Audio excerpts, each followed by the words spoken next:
Perkenalkan, nama saya Irmayanti Berustepu. Di sini saya akan mengulas mengenai sebuah jurnal yang menyangkut tentang software testing yang berjudul Comprehensive Study of Software Testing, Categories, Level, Technology, and Types.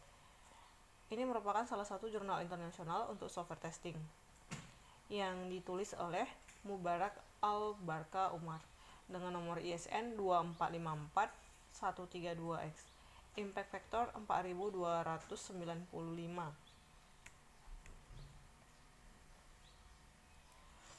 Abstraknya berisi tentang pengujian perangkat lunak adalah proses mengevaluasi program perangkat lunak untuk memastikan bahwa program tersebut berfungsi dengan tujuan yang diinginkan. Pengujian perangkat lunak mengkonfirmasi keselamatan, keandalan, dan kinerja yang benar dari perangkat lunak. Kebutuhan yang semakin meningkat terhadap perangkat lunak berkualitas membuat pengujian perangkat lunak menjadi tahap yang sangat penting dalam siklus pengembangan perangkat lunak. Ada banyak metode pengujian perangkat lunak, namun pemilihan metode untuk menguji perangkat lunak tertentu dapat menjadi masalah utama dalam pengujian perangkat lunak. Meskipun seringkali sulit untuk menemukan sebuah kesalahan dalam perangkat lunak, penggunaan kombinasi metode yang tepat akan membuat pengujian perangkat lunak menjadi efisien dan sukses. Mengetahui metode pengujian perangkat lunak ini adalah kunci untuk membuat pemilihan yang tepat. Artikel ini menyajikan studi komprehensif tentang metode pengujian perangkat lunak. Penjelasan tentang kategori pengujian disajikan terlebih dahulu, diikuti oleh tingkat pengujian dan perbandingannya, kemudian teknik pengujian dan perbandingannya. Untuk setiap tingkat pengujian dan teknik pengujian, diberikan contoh beberapa jenis pengujian dan kelebihan dan kekurangan dengan penjelasan singkat tentang beberapa jenis pengujian penting. Selain itu, penjelasan yang jelas dan dapat dibedakan dari dua istilah yang sering bingung dan bertentangan, yaitu verifikasi dan validasi, dan bagaimana mereka berhubungan dengan kualitas perangkat lunak yang disediakan. Ada dua pendekatan pengujian yang umum dibahas secara terpisah, yaitu static testing approach dan dynamic testing approach. Static testing approach dilakukan tanpa mengeksekusi program dan disebut sebagai aktivitas verifikasi.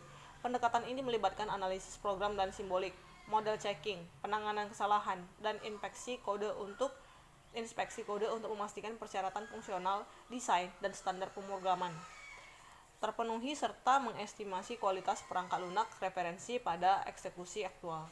Beberapa teknik yang umum digunakan adalah desk checking, kode walkthrough, dan formal inspection. Sedangkan dynamic testing approach melibatkan eksekusi kode program dengan input sebenarnya untuk menguji dan atau memperkirakan kualitas perangkat lunak. Pendekatan ini melibatkan kombinasi input, penggunaan prosedur pengujian yang diatur secara struktural, dan otomatisasi generasi lingkungan pengujian untuk menguji desain internal perangkat lunak. Sebagian besar pengujian yang dilakukan berada dalam kategori ini. Software testing merupakan proses pengujian perangkat lunak yang dilakukan untuk memastikan bahwa perangkat lunak tersebut bekerja sesuai dengan yang diharapkan dan tidak memiliki kesalahan. Ada beberapa level dalam software testing, yaitu 1. Unit testing. Testing pada level unit atau modul perangkat lunak yang dilakukan secara terisolasi. Testing ini dilakukan pada bagian terkecil dari perangkat lunak yang dapat diuji fungsinya sesuai dengan spesifikasinya. Contoh dari unit testing adalah konstruktor atau destruktor pada level kelas dalam lingkungan pemrograman berorientasi objek, dan struktur pada paradigma pemrograman prosedural.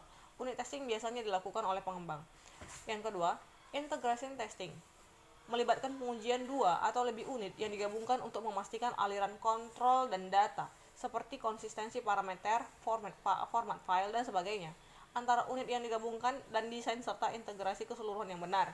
Beberapa jenis integrasi testing antara lain user interface, use case, interaction, dan big bang, atau mengintegrasi dan menguji semua modul sekaligus. Testing ini dilakukan oleh tester.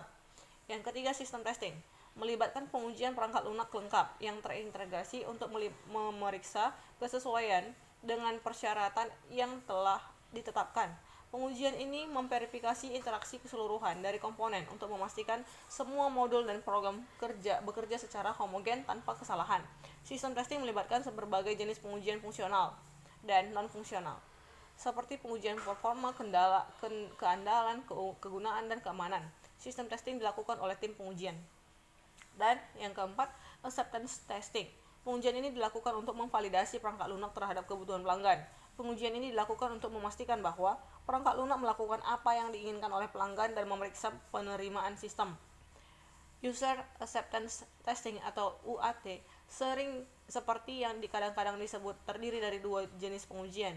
Alpha testing yaitu pengujian yang dilakukan oleh tim pengembang dan pengguna menggunakan data yang dibuat-buat, dan beta testing yaitu pengguna mulai membuat perangkat lunak menggunakannya dengan data nyata dan memperhatikan perangkat lunak dengan cermat untuk menemukan kesalahan. Teknik pengujian perangkat lunak. Teknik pengujian perangkat lunak adalah berbagai teknik yang digunakan dalam pengujian perangkat lunak untuk memastikan bahwa perangkat lunak tersebut berfungsi sebagaimana diharapkan. Teknik pengujian menentukan strategi yang digunakan dalam mengembangkan kasus ini untuk melakukan pengujian dan dalam menganalisis hasil pengujian sambil meningkatkan cakupan pengujian. Untuk mencapai pengujian yang lebih efektif, teknik pengujian membantu mengidentifikasi kondisi pengujian yang sulit dikenali secara manual. Ada beberapa teknik pengujian dengan masing-masing teknik meliputi aspek yang berbeda dari perangkat lunak untuk mengungkapkan kualitasnya. Tidak mungkin untuk menggunakan semua teknik pengujian dalam menguji perangkat lunak tertentu, tetapi pengujian dapat memilih dan menggunakan lebih dari satu teknik tergantung pada persyaratan pengujian, jenis perangkat lunak, anggaran, dan batasan waktu.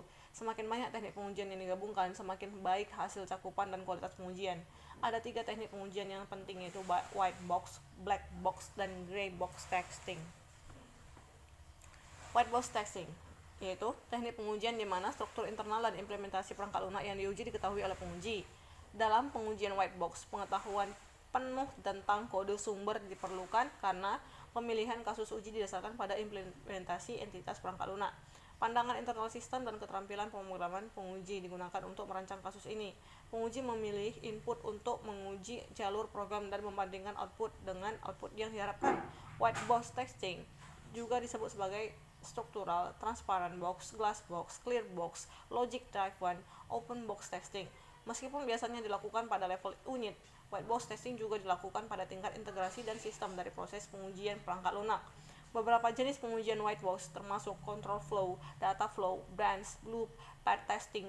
Beberapa jenis pengujian struktural yang umum digunakan dibahas di sini. Terus kemudian ada control flow testing, yaitu pengujian white box yang memiliki jalur grafik aliran kontrol atau CFG, simpul dan kondisi untuk diuji. Test case ditulis untuk mengeksekusi jalur-jalur ini, dan setiap jalur simpul atau pernyataan dilewati setidaknya sekali untuk memeriksa aliran kontrol dan menentukan urutan eksekusi.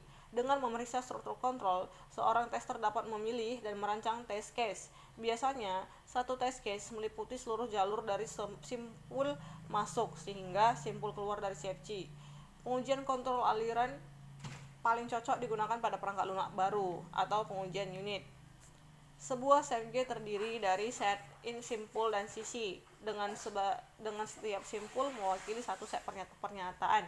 Ada 5 jenis simpul CFG, yaitu simpul masuk dan keluar yang unik, simpul keputusan yang berisi pernyataan kondisional yang dapat memiliki minimal 2 cabang kontrol seperti pernyataan switch atau if, simpul penggabungan yang biasanya mewakili titik di mana beberapa cabang kontrol bergabung, dan simpul pernyataan yang berisi rangkaian pernyataan. Kontrol harus mengalir dari pernyataan pertama dan keluar dari pernyataan terakhir, dan CFG memungkinkan memiliki sisi tambahan antara simpul untuk arus kontrol balik, yaitu pernyataan terakhir ke pertama. Ada beberapa konvensi untuk model flow graph dengan perbedaan subtil, misalnya CFG hierarki dan CFG konkuren. Pengujian kontrol aliran mendukung kriteria cakupan pengujian berikut, yaitu cakupan pernyataan simpul, mengeksekusi setiap pernyataan dalam program setidaknya sekali. Cakupan sisi, mengeksekusi setiap pernyataan dalam program setidaknya sekali dengan menggunakan semua hasil yang mungkin setidaknya sekali pada setiap keputusan dalam program. Cakupan kondisi, mengeksekusi setiap pernyataan dalam program setidaknya sekali dengan menggunakan semua hasil yang mungkin setidaknya sekali pada setiap kondisi dalam setiap keputusan. Dan terakhir, cakupan jalur, mengeksekusi setiap jalur lengkap dalam program setidaknya sekali, kecuali untuk loop yang biasanya memiliki jumlah jalur lengkap yang tak terbatas. Demikian yang bisa saya sharing dari jurnal tersebut. Sekian dan terima kasih.